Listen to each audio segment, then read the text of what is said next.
السلام علیکم ورحمۃ اللہ وبرکاتہ۔ میں اریبہ مریم ہائر سیکنڈری اسکول کی جانب سے آپ لوگوں کی خدمت میں حاضر ہوئی ہوں۔ ہمارے سامنے جو کتاب رکھی ہے چوتھی جماعت یعنی چوتھی کلاس چراغ اردو نامی کتاب ہے۔ شروع کرتے ہیں۔ سبق نمبر اول جو کہ ہم پڑھ چکے ہیں، آج ہم سبق نمبر دوسرا سڑک پر کیسے چلے پڑھیں گے۔ تو اس سبق میں یہ سیکھ دی گئی ہے کہ ہمیں سڑک پر بہت دھیان سے چلنا چاہیے۔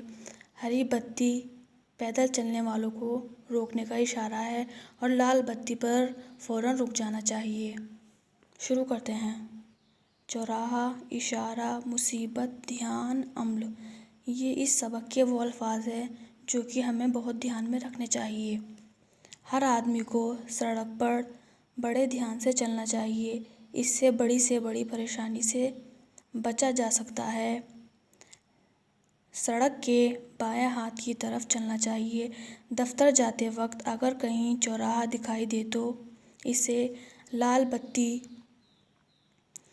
ہونے پر ہی پار کرنا چاہیے، کیونکہ لال بتی ہونے کا مطلب موٹر کاروں کو روک کر پیدل چلنے والوں کو سڑک پار کرنے کا اشارہ ہوتا ہے۔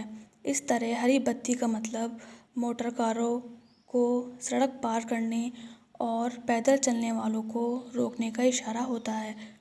پیلی بتی موٹر گاڑیوں کا چلانے والوں کو اس بات کا اشارہ کرتی ہے کہ آپ سڑک پار کرنے کے لیے تیار ہو جائیں۔ پھر ہری بتی چلتی ہے جس کو دیکھ کر کار اور گاڑیوں وغیرہ سڑک پار کرتی ہے۔ اس لیے بچوں دھیان رکھو، جب بھی تمہیں سڑک پار کرنی ہو تو ٹریفک کے اصولوں پر پوری طور پر عمل کیا کرو، کیونکہ اگر ہم اس کام کو کرنے میں کمی رہیں گے تو ہو سکتا ہے کہ کوئی بڑا حادثہ ہو جائے جس کے لیے ہمیں ساری زندگی پچھتانا پڑے۔ اسی سبب ٹریفک کے اصولوں کی پابندی ہر چھوٹے بڑے انسان کے لیے لازمی ہو جاتی ہے۔ تو ہمیں اس سبق میں بتایا ہے کہ ہمیں سڑک پر بہت دھیان سے چلنا چاہیے اور بائیں ہاتھ پر چلنا چاہیے، اور اگر کہیں چوراہا دکھائی دے تو لال بتی ہونے پر پار کرنا چاہیے۔ اور ہری بتی کا مطلب موٹر کاروں اور پیدل چلنے والوں کو اشارہ ہوتا ہے۔ پیلی بتی موٹر گاڑیوں چلانے والوں کو اس بات کا اشارہ کرتی ہے۔